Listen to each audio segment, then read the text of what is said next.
Hello, sports fan. This is Stephen Hill for JustMyPicks.com, and I'm bringing you a very special breakdown of the Sunday night matchup between the Green Bay Packers taking on the Minnesota Vikings. Coming to this football game, it's going to be a lot going on, but before I get right into it, I want to make sure you subscribe to the YouTube channel. Go ahead and subscribe, share it with your friends and family in your sports group so we can debate with you each and every week. Now, without any further ado, let's hop right into the action.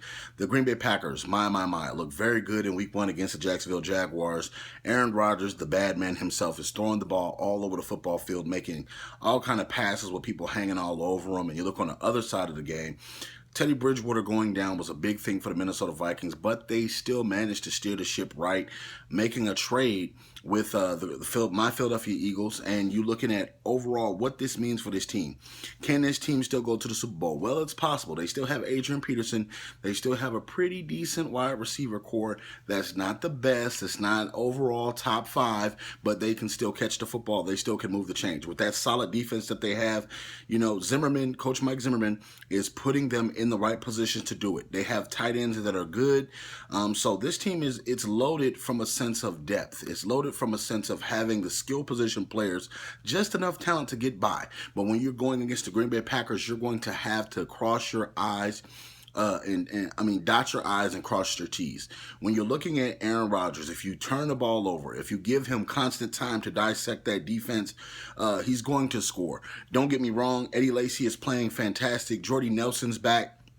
Randall Cobb is playing fantastic. So these guys are off to a good start. And you're looking to Green Bay as wanting to win the NFC North back from them and want to be the king of that division once again.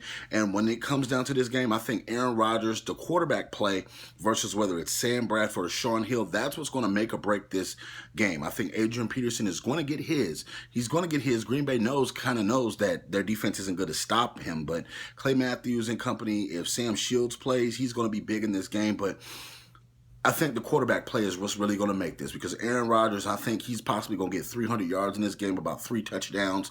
I think that he's going to set the tone early and often. He's going to make this a shootout. He's going to make it, hey, my defense is not as good as yours, Minnesota, but I'm going to put this team on my back and I'm going to go and win this football game. I'm going to will my team to victory, do whatever we have to do. So Aaron Rodgers, as we saw, the mobility is still alive and well. He got outside the pocket, made a couple of good throws. Even with people hanging all over his body, he's still throwing it, slinging it sideways, 60, 70 yards down the field and making crisp passes where it hits the receiver right on the hands while they're in stride. So I'm picking the Green Bay Packers to win this one. I think the Pack is back with Jordy Nelson and company. I think that they're going to run the ball effectively. Aaron Rodgers is going to be the X factor, and that's what's really going to win this game for them. Because when you have Aaron Rodgers, unless you got Tom Brady or Cam Newton on the other side of that football field, it's going to be hard to keep up with that point spread between these guys, because Aaron Rodgers is a marksman. He's deadly. He can get the job done. And he can make those throws that almost no other quarterbacks in the NFL can make. So are you Green Bay Packers fans? Are you Minnesota Vikings fans? Leave your comments in the comment section below. Also, check out JustMyPicks.com for all the breaking news and hottest updates in sports. And as always, check us out next week where we're breaking down games for week 3. Thank you so very much. We'll see you next week.